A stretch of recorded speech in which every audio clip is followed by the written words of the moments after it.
Evening, everybody. I'm Peter Barnard, Chairman of the Historical Dance Society, and welcome to this week's HDS webinar in our series of weekly talks on a Wednesday evening. I'm delighted to welcome Darren Royston this evening, but before I launch him, I've a couple of housekeeping points for you. If you're new to these webinars, please note that if you go to the bottom of the screen, you'll see a series of instruction options. You will be able to ask questions of Darren at the end of his talk, when he'll be taking questions and answers. The way that you pose your question is to go to the button that says chat and type in your question.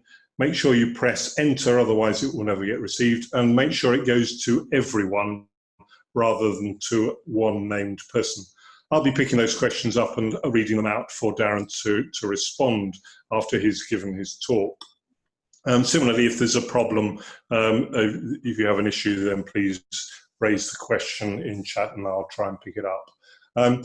We will be recording this evening's talk, and that will be edited by Anne Smithers and go on to our YouTube channel probably tomorrow morning, alongside all the other talks from the previous ones in the series. Access to all of those is free, and if you didn't catch those, I recommend them strongly to you.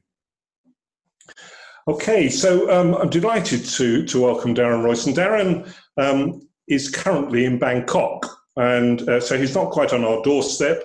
He would otherwise reside in this country, but he's caught up by the coronavirus in Bangkok. He won't say this to you, but I can say that whereas for us it's 7 o'clock, in Bangkok it's 1 o'clock in the morning. So please allow for the fact that he might be slightly weary around the edges. I'm sure he won't be. Anyway, he's going to be speaking this evening on Shakespearean dance, working as a choreographer, movement director, and dance consultant to create dances for Shakespeare. Darren, we very much welcome you. I'm looking forward to hearing what you're going to say to us. Well, thank you, Peter. Thank you, Peter. And thank you to the Historical Dance Society for inviting me to give this talk. And yes, it is quite amazing to see so many people on the screen and to see you all there. It's been a bit weird this evening. As I say, it's 1 o'clock in the morning, and I'm in my new place here in Bangkok, and I'm teaching here now, and I came here to stage a production which is postponed, and we're still waiting to know when that might happen, with me working as a choreographer. But yeah, it felt, I feel like there's a little bit of my housewarming, because I'm letting you all into my flat here, which is great to see you all. I don't feel lonely at all now, so I'm glad to see all your faces. Now, yes, what happened a few months ago, you know, we all got into lockdown, and we thought, how can we keep our, keep our passion going, and so forth. And as you will have read, I guess, or you may know, most of my working life has been as a choreographer, movement director, and dance consultant. And one of the members from the Historical Dance Society said, could you come up with something to talk about? And I said, well, a lot of my work has been with Shakespeare. And what about me talking about dance and Shakespeare? And then an email was sent saying, yes, we'd like you to do it. We'd love you to do Shakespearing Dance. And it was a typo, you know, it was Shakespearing Dance. And I thought, she said, oh, I'm so sorry about the typo. I said, keep it, keep the typo. Because actually, this is what I do. I've realized now from that message, Shakespearing Dance. And then, as we went along producing the publicity for this event, for some reason, it wasn't possible to use that title for the Eventbrite. So we called it Creating Dances for Shakespeare. And I suppose I'd firstly better tell you that I don't actually know the man himself. You know, I've never met Shakespeare, and yet I've been working for him all my life. What happened for me is, well, I don't know. I was at school. I had a very good drama teacher, She got me doing Shakespeare. I won the Shakespeare Cup for speaking a monologue in Shakespeare. I loved drama. And I wanted, at that stage, dancing was done because I was interested in musical theatre. Anyway, I then ended up studying English literature at Cambridge University. And as you probably know, the reputation of the university with the footlights and all that stuff, basically, I was doing drama at university. And I had to get my degree, so I had to write about something that I was passionate about. So I asked my, my professors, could I do my dissertation on the dance in Shakespeare? And they were a little bit unsure, but actually they agreed that that would be what I would do. So I started, I started researching, and my lovely professors, you know, Dr. Richard Luckett at Magdalen College used to sit at his harpsichord and play me these wonderful Elizabethan tunes, and we used to talk about the music. But he certainly didn't get up from the harpsichord and do a little pavan with me. In fact, at that age, I didn't really know that you guys all existed, the Historical Dance Society. I didn't know that anybody actually could do it. Because my first experience of dance in Shakespeare was as a teenager watching the Kids from Fame. I don't know if any of you remember the Kids from Fame on the TV, but Fame was one of these musical, one of these television shows that I saw in the 1980s. All these kids in New York were going to a drama school, and one of the guys, he happened to be having lots of issues with racism and not feeling he was fitting in. This guy called Leroy, you know, the dancer with the very tight leggings, I remember. And anyway, he was dancing away in Fame, and he had to do Shakespeare, and the English teacher couldn't get him to do Shakespeare. He didn't want to do Shakespeare. What's this man about Shakespeare? So they make a routine, and they called it Desdemona. So instead of being about Othello, they made it all about Desdemona. And if you're interested, you can Google that and look it up on YouTube. But I'm not going to show you that clip. I'm going to show you some clips in tonight's lecture of my work that I've done, particularly with the Lord Chamberlain's Men, by the way. So I can see a few names on here that relate to that. So get ready for that.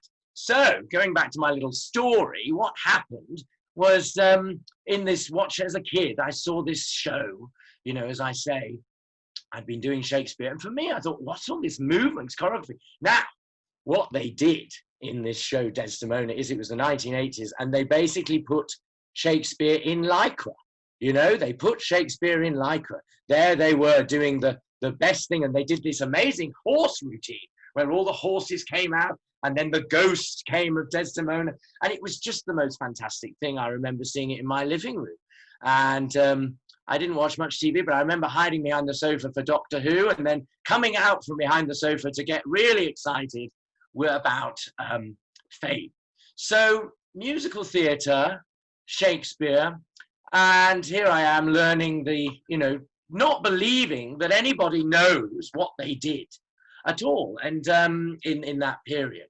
And even I got my degree, and I got my dissertation, and I knew about the musical forms of these dances that are mentioned in Shakespeare's plays, and I talked about the characters. And I remember going to the university library, and I found this book, which is called Orchestrography. Now, I'm sure everyone on the screen who's got any historical dance knowledge knows orchestrography is a dance treatise, and it's very comprehensive, and it's got little diagrams, it's got descriptions, and it's got a bit of music. And Arbeau, Juano Arbeau is the name of the writer. And of course, I got fascinated by this because for some reason he didn't put his real name to the manuscript. He actually was Johann Tabarot, and he jumbled up the letters so that an anagram of his name, so that nobody knew who he was, because he was a canon of Dijon. He was, you know, a French canon. Now, this is the French dance manual. The copy I read, I did have to study French, and I could read French, but actually There I was in the university library, and in those days, it was before the internet. My goodness, how would we have survived the COVID-19 without the internet? I don't know. But anyway, we had no internet, and you ordered the books, and you could order 3 at a time, I think. So I looked at other things to do with dance, and I had a book by a man called Rudolf Laban. Now, Laban, you may know, lived from 1879 to 1958. So he was also dead before I came to meet Laban. But I was fascinated by this book that was called The Mastery of Movement for the Stage. It was written in 1951, or published in 1951 by his assistant, Lisa Ullman. And I read this book and I thought, I was just amazed. Again, just like the orchesography, I thought, my goodness, there's people who are actually examining movement, not just from what I'd done before, which was learning tap and jazz and ballet in a dance school, which was very, very good, by the way. And I loved it, and I loved wearing my lycra, but it wasn't quite where I was wanting to go, you know? I mean, then I had to order a 3rd book, and this came along, and I ordered John Travolta's Body Training Method. So John Travolta, if you don't know, it's not La Volta, by the way, if you're hard of hearing, it's John Travolta. John Travolta, you know, our fame of Greece, you know, this was great. So here I am at Cambridge University, and I staged a production of Greece because I loved John Travolta. And I did my Shakespeare research, and I started staging Shakespeare, started working as a choreographer with students, using the skills that I'd learned in movement, dance, and tap and jazz and so forth. Now, most of the students, most of the drama at university, at Cambridge University, is student-led. So they didn't have dance teachers. And people said, oh, you've got this dance training. And I'd been at the National Youth Theatre, and I'd worked with 2 great choreographers, David Tagore and Imogen Clare. And they were really inspirational to me because they used dance and choreography with actors. They used movement with people who were not trained in dance. And they found ways, because I was one of these students in the National Youth Theatre, and I was fascinated. And both Imogen and David talked to me and said, you know, they realized, and I realized, that I was interested in the production side as well. So this is what I started to do with Shakespeare at university. Anyway, this tripod of Arbo, or the orchesography, and Laban, Rudolf Laban's idea, and John Travolta, which later I just generalize as show dance, you know, razzmatazz stuff. Actually, it looks great on Zoom when you do that, doesn't it? I'm quite enjoying this Zoom format. Yes, I hope it is a little apparent that it's 1 o'clock in the morning here, but don't worry, because this is going to be very apparent later on. Because what happened is I was studying at the Laban Center. I moved and did my master's degree at the Laban Center. And the wonderful head of the center then was Dr. Marion North.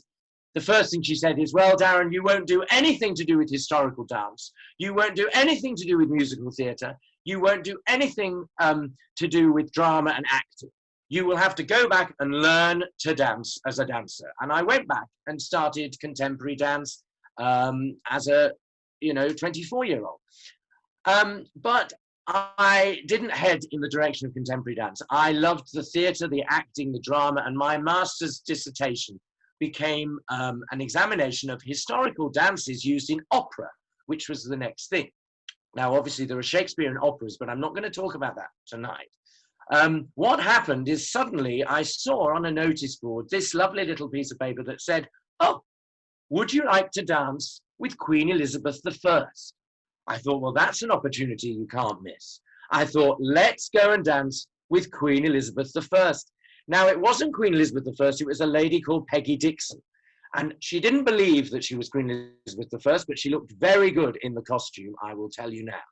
And I met Peggy in this very dusty, dirty church hall. I'm sorry if anyone's listening from St. John the Divine, but it was a little bit, let's just say, it wasn't like the beautiful dance studios where I'd been before. It was, slightly dilapidated. And, we started. And you know what? This moment changed my life because I had understood dance as somebody stood at the front and teaches you the steps, and this is how you do it, and this is the count, and this is how it fits, and da da da da da, and this is how we always do it, and off you go, and 5, 6, 7, 8, off we go.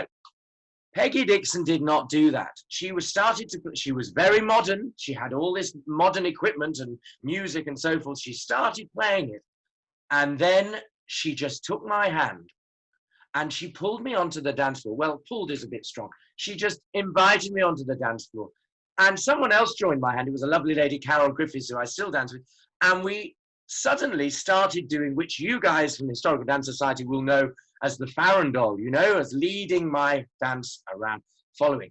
And the music didn't seem to fit the dance. I didn't quite understand where the changes were. I didn't understand anything. But by the time we'd finished, I just thought, this is a new sensation, a new way of dancing. And then, basically, from that day, I joined all organizations to do with historical dance. Now, this is when it became really important for me, because I started to go back to the arbo and realize that it wasn't just about what the words said. It was about how you interpret the words in a physical way. And this interpretation of physical words is really how I Shakespeare dance, if you like, because the only thing we have is the text of Shakespeare. And the folio, the first folio, because as you probably know, Shakespeare's plays were not printed until, they were not published, not collected until after his death in 1623. And the first folio, he died in 1616. So 1623, you have this folio, and yes, it says in many of the plays, they dance. So we know they danced. We know they danced. It says it, they dance. But that's all it says. We have no choreographies. We have no music. We have no pictures. You know, I'm saying what you all know, I'm sure. But it's very important to think that. I love making a joke, however, because they didn't even spell dance correctly. You know, there was a typo from the beginning. It was spelt D-A-U-N-C-E. I mean, now, as we all know, modern English, early modern typeset, you know, we haven't got exact spellings, etc., etc. It's not, trying to search for the word, it's not conformed yet, it's not reformed. So, you know, but it's D-A-U-N-C-E. So I always start with my students, I say, when you get to Shakespeare, it's always dance with you in the middle. And that's how I start looking at dance. Because you've got to think you're a person. You're coming to this. I'm working with actors. Actors don't want to dance. Okay, if they're a dancer, they might. I've got lovely Faye Morn, I can see on my screen. She is an actress that can dance. But she started as a dancer and became an actor. I'm sure that I'm going to get loads of people saying, I'm an actor and I love to dance. Well, fine. But I'm talking about the people I've worked with are like, you know, maybe my character wouldn't actually dance in this scene. You know, I've heard it all many, many times. So, until I worked for a company, which I'm now going to show you some footage of, called the Lord Chamberlain's Men. Now, if you look this up, that company was around when Shakespeare was around, the Lord Chamberlain's Men. Well, this was a clever idea of Mark Puddle, a producer, who came up with the idea that, well, let's create a company that considers the original practice of Shakespeare. But it's now a company, by the way, led by Peter Stickney, who's here on the Zoom, I think. So he can talk to us in the questions. So this is a company with 7 men, so male actors, because we're assuming that Shakespeare's actors were men. And really, this is said at the first rehearsal, so I feel I can pass it on to you guys. You know, in essence, it's 7 men shouting in a field. That's basically their company, because they have to go into the open air and they perform on the stage in front of historic buildings. Now, we can debate about the men, because they're not the boy players that Shakespeare would have. We've got 7 grown actors who recently graduated, most of them, and trained. So this is, you know, a new job for them, but they have to move around the country performing and doing this show. Now, we've reached the time on my little crib that says I should show you this video. So I'm going to show you the introduction video. I'm going to share my screen. And this is just really to give you a feeling of one of the companies I work with. And to be honest, I've selected this company because it does have the, even on the website, it makes it clear that there's a connection to Elizabethan costume and music and dance. But it's performed now, and it's a modern audience, because you'll see the audience in 1 second. So let's see how we do. Oh, wait a minute.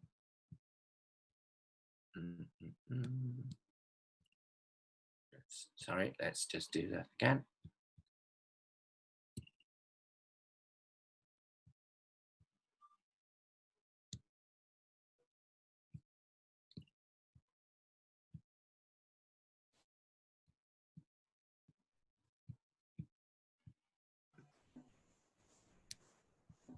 And here we go.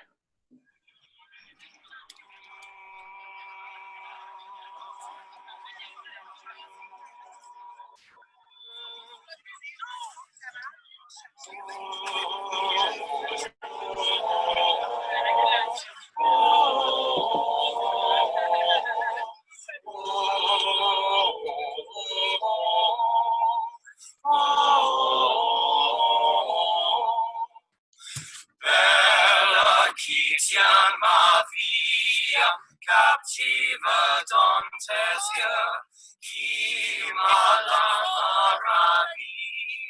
dansoria gracia, Thomas securia, uma fodra moria, Thomas securia, uma fodra moria. Pluton vera londa, con tremor recule, e Pluto laite monde, cessera de brûle, que l'amour qui me boit, de quoi je danse bois, que l'amour qui me boit, de quoi je danse bois, que l'amour qui me boit, de quoi je danse bois, que l'amour qui me boit, de quoi je danse bois, que l'amour qui me boit, de quoi je danse bois, que l'amour qui me boit, de quoi je danse le poing.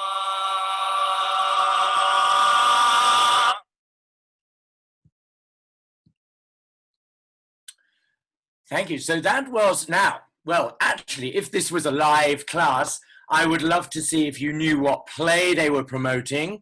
I'm sure you must know. It's Shakespeare's A Midsummer Night's Dream. You can see that because you can see the bottom. That's the character with the horse's head. Now, as you saw, it's a beautiful promotional. It shows lots and lots of things happening, and it moves very fast in the video. We'll be looking at some things in dance terms a bit slower in a minute. But there it is. It ends open air, and you see the moon. Now, obviously, you may not know, this company performs around the UK, about 70 or so performances, and also in some European countries, but mainly in historic houses, in front of the houses or in gardens and places like that. So there's a context of history behind it, but not necessarily Elizabethan all the time. And as you see, the audience is not expected to come in Elizabethan costume. So it's not as if the audience is meant to be pretending to be part of the original practice feeling, you know, and there they are having their picnic, and they're you know, celebrating with their, you know, whatever, champagne corks we sometimes have popping and all sorts of things. So it's an interesting context to discuss, but I'm not here to talk about that. I'm here to talk about the dance and the movement, and my work there. And really, my work starts with the moon. My work starts with thinking beyond the reality of this world and thinking about the mystical elements. Because dance in Shakespeare's time, you know, as you'll know, is what we call the Renaissance. Now we call it the Renaissance. But the thinking behind dance at that period relates dance to much more of a mystical sense than we have nowadays, I would say.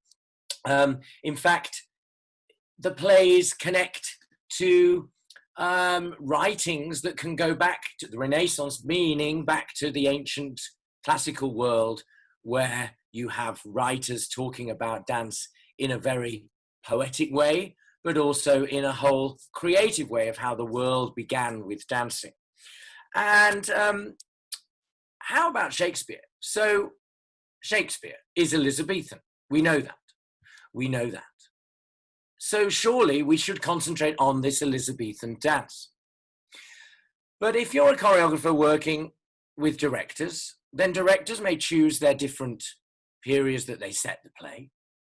But also Shakespeare himself, if you actually look at a list of his plays, they're period dramas. They're costume period dramas. You know, he was basically writing the Downton Abbey of his day, you know, picking a period that we love or that people thought about and creating a story. Now, there's lots of debates we can have there. I'm feeling confident to talk to you tonight because out of his 37 plays, I've managed to now work on 34 of them. So I'm feeling really, you know, and to be honest, out of the ones left, there's only one I'd want to do, which I might mention later on, who knows. But basically, I've had a brilliant opportunity in my career to do this. And I start realizing that how Shakespeare used the dance to find those connections. But he's obviously going to use the terminology that the audience know. So interestingly, when you look at the dance manual orchesography of Arbeau, he does the same thing. He starts talking about dances that we know now and relating them back to ancient Greek rhythms, which is brilliant when you're working for actors because the first thing they want to know is how they're going to speak the lines. And the lines have got rhythm and meter and so forth. So the music comes from there. But as I was talking about the dance being mystical, what I really mean is that the dance and music connect in a sort of architectonic way. You know, we see it not just as things on a page that we then just sing, but that we're trying to find some physical quality behind it. So I seem to have departed slightly from John Travolta now, but I'm sort of talking about going back into ideas and philosophies. And what's amazing for the work that I do, and I'm very pleased and very privileged for directors to invite me to work on productions, but to actually give a workshop that gives the ideas behind the dance, what I call the expressive dance, the qualities, the ideas. And that means it might not necessarily attach to the historical facts. It might not attach to technical information we know. So at the beginning of the rehearsal process, that's what I find really important, is that you're looking at the particular play and where it might situate itself as a sort of expressive medium. So I have to say that as an introduction to my work, because as I was saying, when I learned historical dance, what amazes me is not what we know, but what we don't know, and how we have to use our historical imagination to decide what to do physically with the body. Because in the end, you have to do it physically and you have to make the decision. And then when you've made that decision and everybody agrees, the actor, the director, and the choreographer, then you obviously then turn it into a piece of art, a piece of performance, which has its own structure and so forth. So I want to show you a different play of Shakespeare, where we know quite a lot about the dancing of the time, because we know about the mask form. We probably know more about the music and the costumes and the kind of choreography, I mean, the descriptions we have, and we know who the choreographers were in the masks and so forth. But when we get to a play like The Tempest, Shakespeare's Mask, if you like, he has written it in a very, in a slightly different way to some of his other plays. It's a later play. But in the middle of it, there is a mask scene. As this is a mask, I'm spelling M-A-S-Q-U-E. That's right. So mask. So it's not necessarily that they're wearing masks. It's the art form of the court mask. So I'm hoping that I can go through this and then we can get some questions from the floor, because I need to know what you're interested in. But this is going to be the same company you've just seen, but performing the mask dance, which what's happened in The Tempest is they're shipwrecked, they're all together, and Miranda is the daughter of Prospero, who is on the uninhabited island. So again, as far as our time period goes, we haven't got a specific location, and he's the usurped. His position has been usurped as the Duke of Milan. So all you dance historians will know the period of the dukes in 15th century Italy is very important, and this feeling of that period is there, I would suggest. Anyway, what else am I going to just say before I let you see it? Well, I'm just going to ask you, because I know a lot of you know a lot about English country dance. Some of you will know the Inns of Court manuscripts. Some of you will know, as I mentioned, the arbo, the patterns. Incidentally, what you just heard for the music was Arbo's Belle Quittion ma vie, so it's actually from the dance manual. This is now a different piece of music, but they're singing. You'll notice that the actors have an instrument to start it off, a little recorder, and then they carry on singing. So that's another issue to talk about. So just what I'm asking you to look at is, you'll see how I Shakespeare dance, or how any choreographer has to, because you've got a limited amount of time, you've got a limited amount of space, and you've got to show a narrative carrying on through the dance, because the audience has come to watch the story. They've not come to watch the dance. Whereas in a mask, of course, in the court mask, people would watch masks and revels, sometimes both together, as Sir Andrew Aguecheek says, and they would watch these things and they would watch the dancing. But in Shakespeare's plays, he's quoting the dancing. So I want you to see how we've quoted many, many elements of different dances and put it together into a mask. Here we go.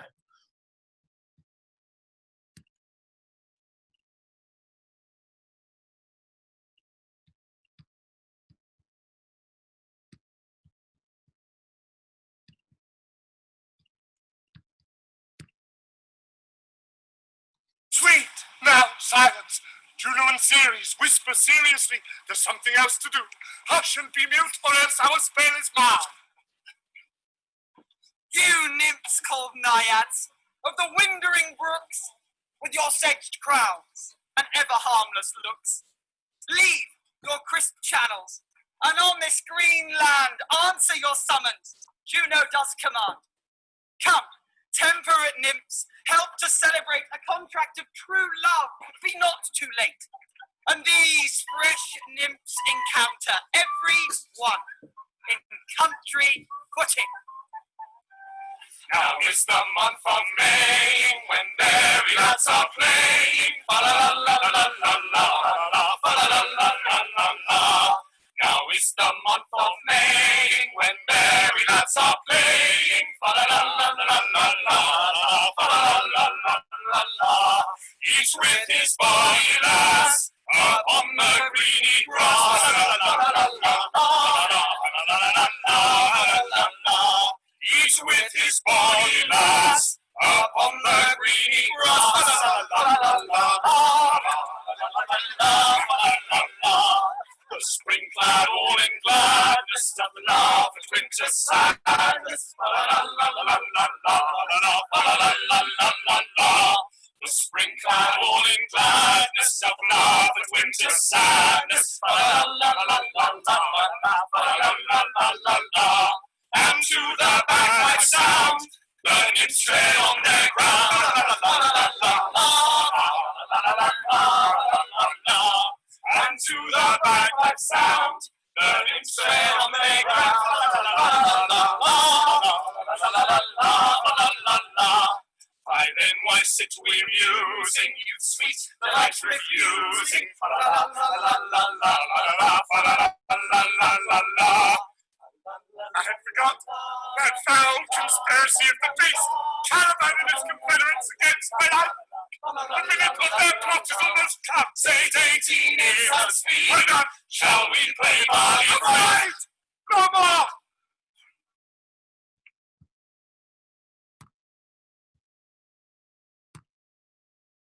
So that was the mask scene, the mask dance from The Tempest by the Lord Chamberlain's Men.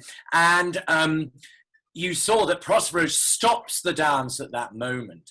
And the reason he stops the dance is because he remembers Caliban, but also in our production, he's terrified that Miranda and Ferdinand will dance for so long that they do what the whole purpose of dancing is, according to Arbo definitely, is that you will then get, well, you'll get to be able to smell and sniff your partner, basically, and then you'll be able to know that your partner is the partner who you can marry, because obviously he's a churchman, and basically we're going to that word sex. I don't know whether I'm allowed to say that on this Zoom, but anyway, I've said it.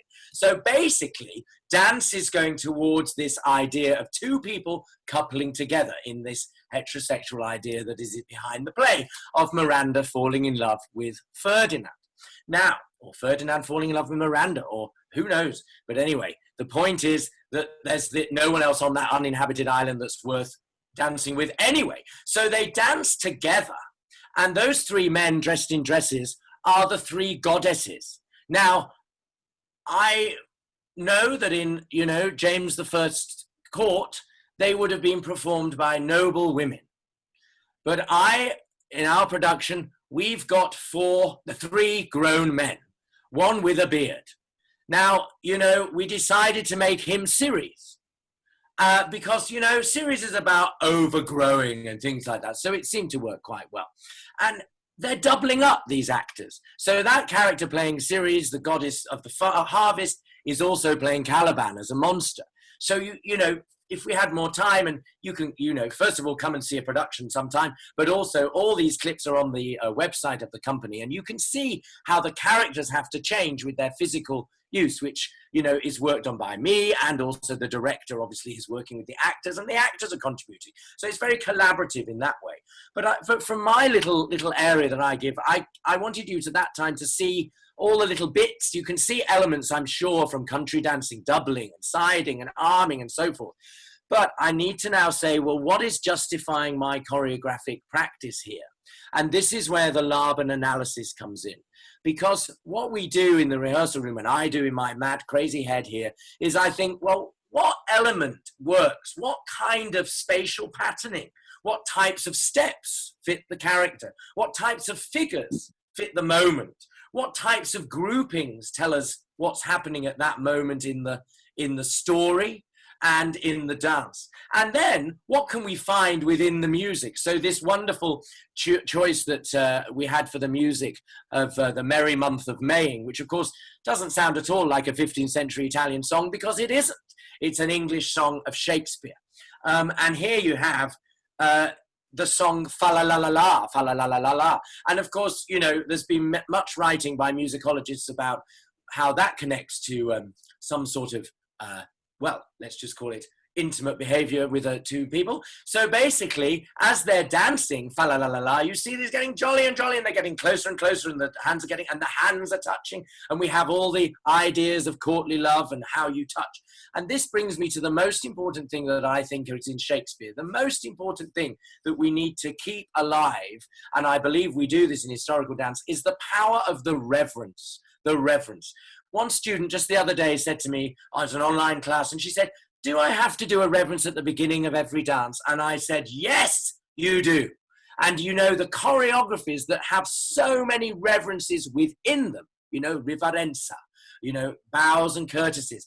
And really, as a choreographer working in drama and acting, that is the most important step for me, because it requires people to understand what their status is, what their connection is, who they are as an individual, how they present themselves to the world, how they interact, and also what their objective is. What do they intend that action to make? Does it, and of course for Miranda and Ferdinand, it's asked by that, and as Prospero sees that coming together, he knows the time is not right for that. So it's all about timing of where you see these elements coming together. And now, you know, I'm here on a Zoom, and it's coming up to 2 o'clock in the morning in Bangkok, and I'm feeling slightly crazy talking to the world like this. But, you know, I have a real passion for this man Shakespeare that I've never met, this other man Rudolph Laban, and maybe they do meet somewhere, because if you read the wonderful poem of Orchestra, which is our English version of orchestrography, you know, he believes that when we die, all our parts get cut up and they're in the sky and we all become stars. And here we've got wonderful stars out in Bangkok, and it's, as you all know, it's the half moon tonight, so we can see that. And this idea of timing, of when dance is appropriate, what's happening as the moon changes, as the dance happens.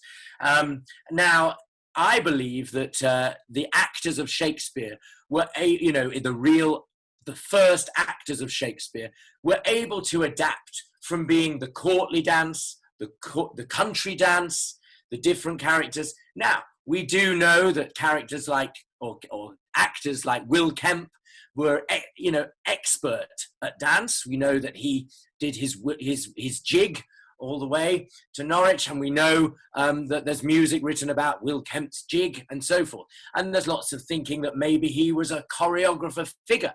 But if he was working from within the company, I think.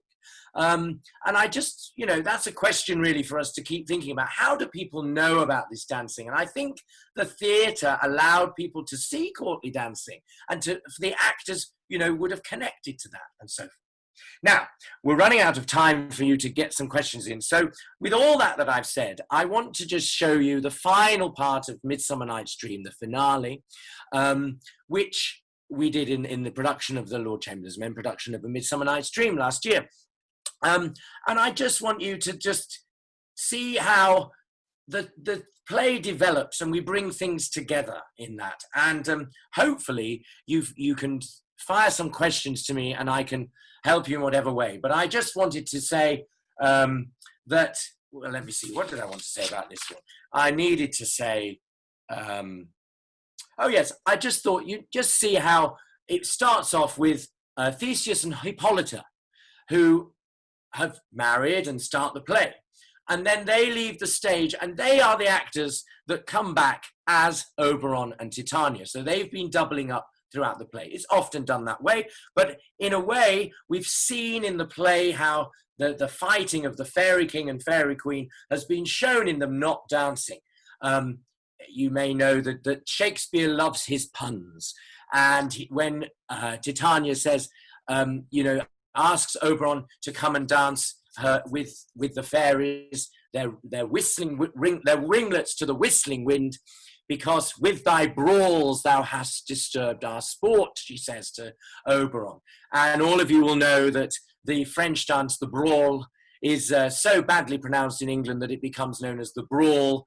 So Shakespeare is punning there, saying, you know, with thy brawls thou hast disturbed our sport. You're not dancing in our circle of the fairy ring, you're actually brawling, which of course means to sway from side to side and fight. I'm now trying to fight brawling with the screen. I don't know what this looks like, but I'm kind of enjoying it myself, so that's fine. So I'm going to now give you this idea of a final dance where we're showing how the company comes together in different tableaux, and see how we go. And then we can have some questions.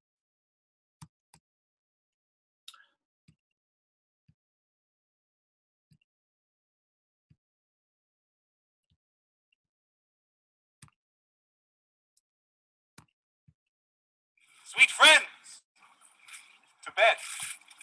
A fortnight hold we this solemnity, in nightly revels and new jollity. The iron tongue of midnight hath tolled 12. All now to bed. 'Tis almost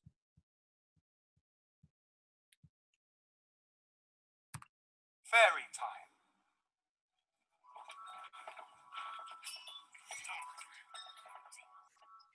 Now the hungry lion roars, and the wolf behowls the moon, whilst the heavy ploughman snores, all with weary task fordone.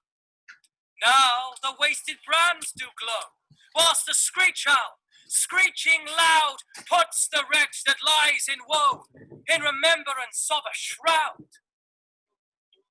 Now, it is the time of night, that the graves all gaping wide, every one lets forth his sprite in the churchway paths to glide. And we, fairies, that do run by the triple Hecate team for the presence of the sun, following darkness like a dream. Now off, Runic! Not a mouse shall disturb this hallowed house. I am sent with broom before to sweep the dust behind the door. Through the house give glimmering light by the dead and drowsy fire. Every elf and fairy sprite hop as light as bird from briar, and this ditty after me, sing and dance it trippingly. Hand in hand with fairy grace will we sing and bless this place. Bella quitia ma fille, captiva dantes yeux, qui mala maravilla, dansuria gracia, bianto me securir, me faudra morir, bianto me securir, me faudra morir. Now, until the break of day, through this house each fairy stray. To the best bride bed will we, which by us shall blessed be, and the issue there create, ever shall be fortunate. So shall all the couples three, ever true in loving be. With this field due consecrate, every fairy take his gate, and each several chamber bless through this palace with sweet peace. Trip away, make no stay, meet me all by break of day. If we shadows have offended, think but this, and all is mended.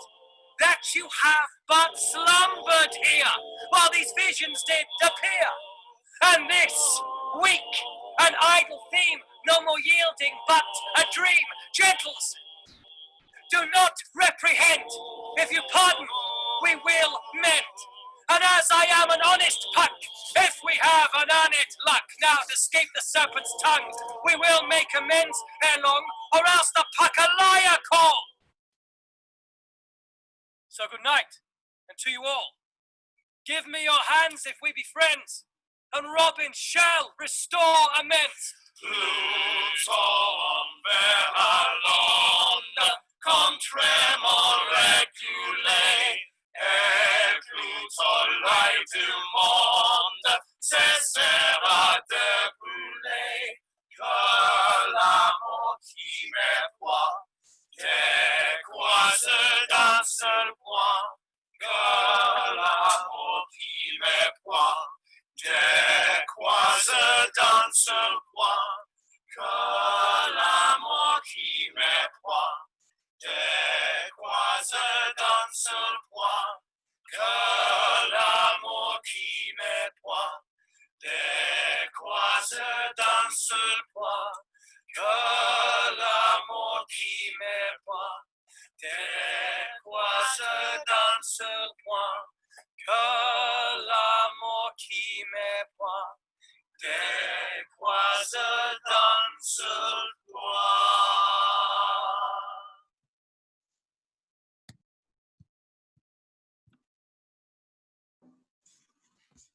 Thank you. So that's the finale, and I thought it was appropriate because it's in the middle of the night when the fairies all come together and join us together. And, you know, we need the magic of the fairies now, but we were all surprised when Shakespeare said that Puck could go all the way around the world in 40 minutes, but we seem to have been able to zoom together all around the world for 40 minutes, which is quite amazing. And I'm just sad not to be able to dance for you. So just to finish off, I thought I'd do a Shakespeare pun. Here, guess what this is? Here's papers, and I'm now going to, here's my knife, and I'm just going to cut a caper. Thank you very much. Thank you. Over to you guys. Thank you very much, Darren. That's a wonderful, wonderful presentation this evening.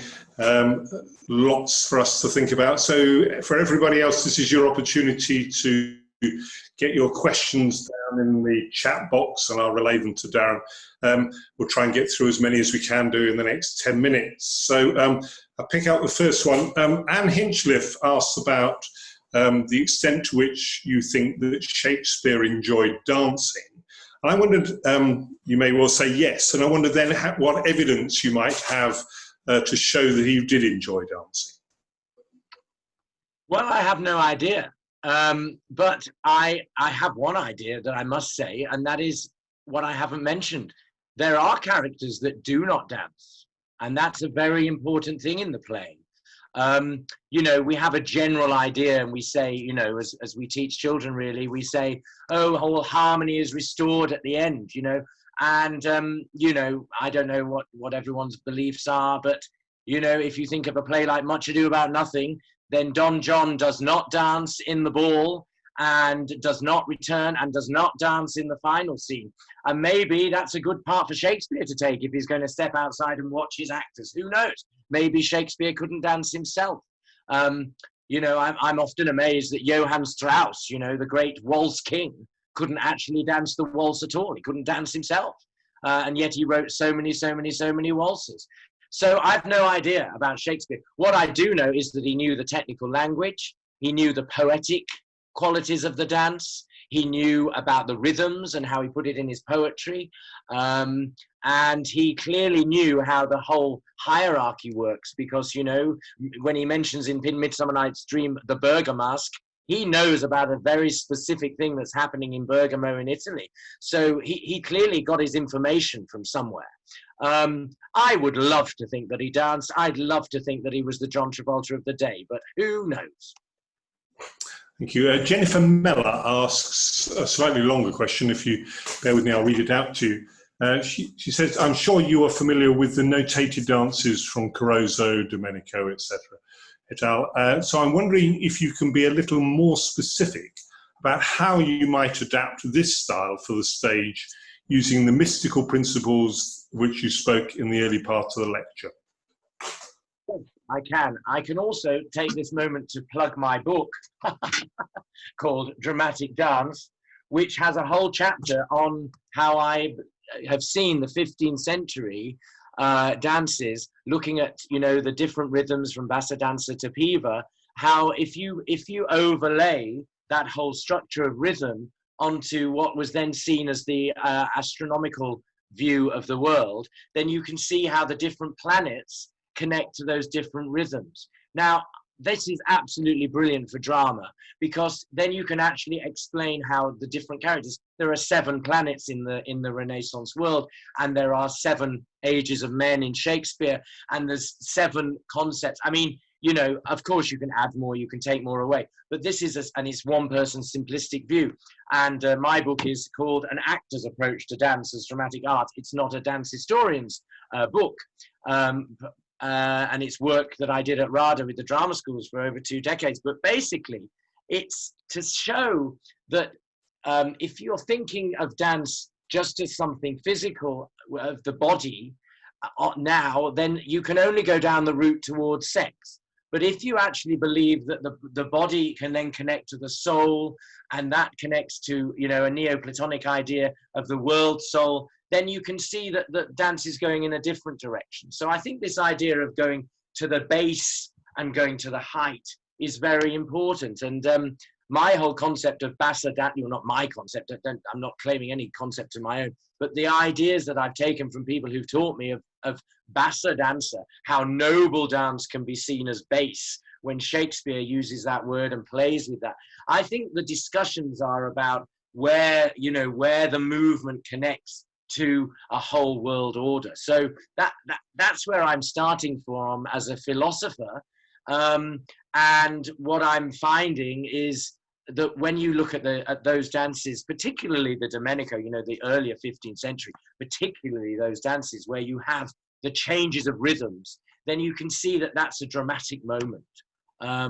so I'm very happy to talk much more about it, because it's an area that I'm really, really discovering. And when we did with my company, the company I'm artistic director of Nonsuch, we did some amazing collaborations during the year for Leonardo da Vinci, and that was absolutely amazing for me. We did work in Spain and Italy and the UK, and this kind of connections were great. And actually I was over in Bangkok then, and I met an Italian professor who was also quite fascinated by this. So I you know, without sounding like a crazy man, which I am sometimes, I think that actually, you know, there is that dimension, and certainly I've seen it spark actors' imagination, where they can suddenly realize that a change of rhythm is not just trying to count, you know, half of a six and quarter of a tooth and all sorts of things like that. It's actually more about feeling a change that's happening in your whole spirit.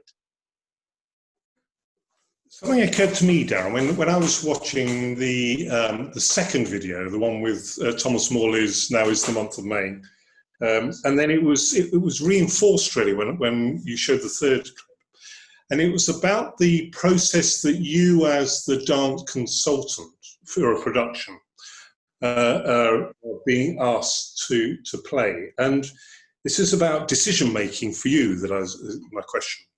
And I wonder if you can cast your mind back to that scene in the second one where they were dancing the country dance figures, the Playford figures, as you described. What came first? Is it the director who says, "Darren, I want something like this"? Do you enter into the production presumably with no awareness of the dancer's capability? Or perhaps you do have you do know those the dance capability of the actors, or is it that you've got something in your head that says, actually, this production is just right for a bit of Inns of Court dance or something like that? I'm just interested in the thought process that you engage in when you come to stage your movements, because they're not really dances; they're movements that incorporate some figures of dance in the production. Bit of a long rambling question, but no, I mean, it's a long rambling process, really. And the thing that really matters to me, which this company that I've shown you, and you know, when I worked as dance consultant to the National Theatre, what was amazing is being given that first 3 hours at some point, or 2 hours, 3 hours, with the company and the director and the ideas, and exploring it. I answer your question like this, that you asked first about the decision making. I mean, the decision isn't made until the final opening of the show, and even then things will develop, you know, particularly as the body gets used to the movement and things change. But that, you know, the director and myself will talk. Sometimes, you know, we have different roles and different areas, and sometimes it's very clear. But I will say that the productions that have been successful and the productions that I think have taken on board ideas from the research have allowed that research to be done in a studio physically. Because, so to speak specifically, I remember that to do the country dancing, I remember giving a session where we did basically a country dance. You know, we basically did an element, because all those patterns has come from specific dances that we've done, you know. So yes, there's another question coming in here. Yes, indeed. So, okay, Anne Henchley have asked, you talked about the way in which directors will move away from the 16th century for the basis for a particular play, and she wonders what different dance styles you've drawn on for Shakespeare, where those plays are set in different eras. For instance, you know, do you stick to the Charleston for a 1920s production, or ballroom for a Victorian one, etc.? Exactly. Well, a company I've been working with recently, Adaptivity Theatre Company, which is based in Tasmania, down in Australia way. Kelly, who's the director there, she worked with me as a postgraduate student at RADA, and And we did a lot of exploring this idea of where you can come from. And her production, Much Ado About Nothing, used Latin American dances because the ballroom was set in that way. But it was very important that we found the same ideas, because as you may know, in Much Ado About Nothing, all the mistaken identity happens in the ball scene. So it's very important who sees what and how the connections can be there. So again, it was almost like connecting the two things. So that's where my movement analysis would come in and say, okay, what's the thing, the essence between the two things that you can use, and then expand from there. It depends. There is what I would call the aesthetic dance, which means, as you just said, if you want the audience, as someone just mentioned there, what will the audience pick up? Well, if you start doing a Charleston move, they will pick it up. What's interestingly, even from the companies wanting to connect to original practice, or if you like, connecting to a historical feeling, you'll do some move that belongs to a dance now, or that connects to something, and then the audience will respond accordingly. So, you know, I'm sort of saying dancing has always been the same if you go back to its essence. So you're trying to find that power by making it clear what you're coding, you know, what the semiotics are, what the meaning is behind that particular move.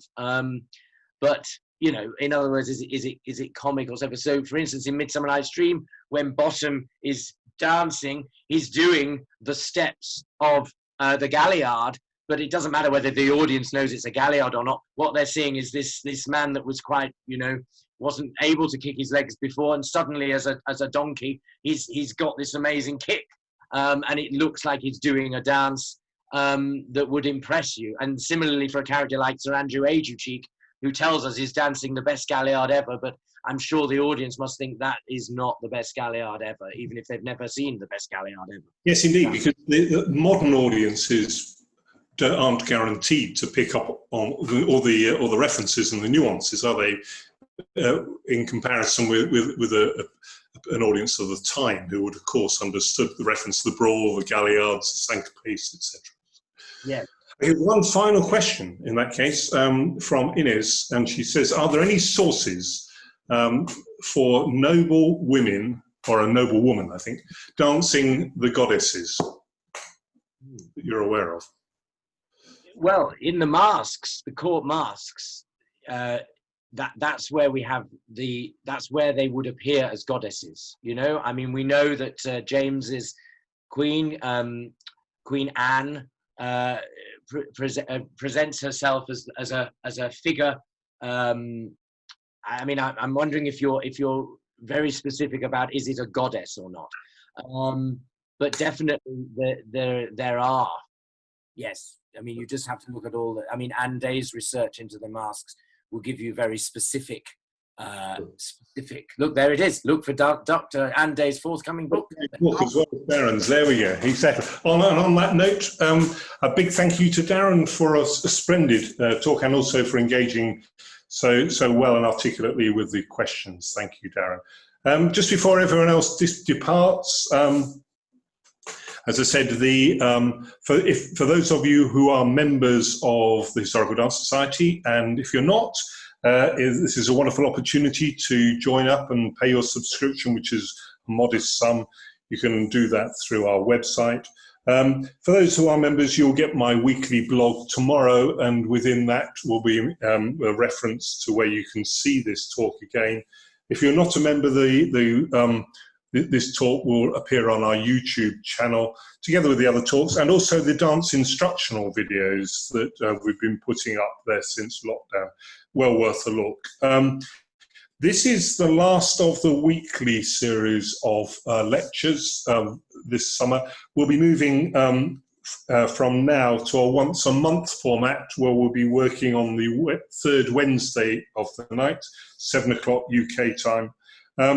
This is a plea, if any of you are in the audience who fancy coming and giving one of these presentations, we'd love to hear from you. You can find my email address on the HTS website, or contact Darren Smithies through Facebook. It can be about dance, it could be about music, it could be about costume, it could be about anything relevant to the concept of historical dancing. Before you all depart, I just want to say a big thank you again to Darren Royston for a fascinating talk. From 7,000 miles away, several hours apart from us. A big thank you, Darren, and we look forward to seeing you again when we come to our Playford weekend on the 7th and 8th of November, where Darren's going to be one of the presenters there. So the tickets for that will go on sale soon. So thank you very much, Darren. Thanks, everyone. Good night.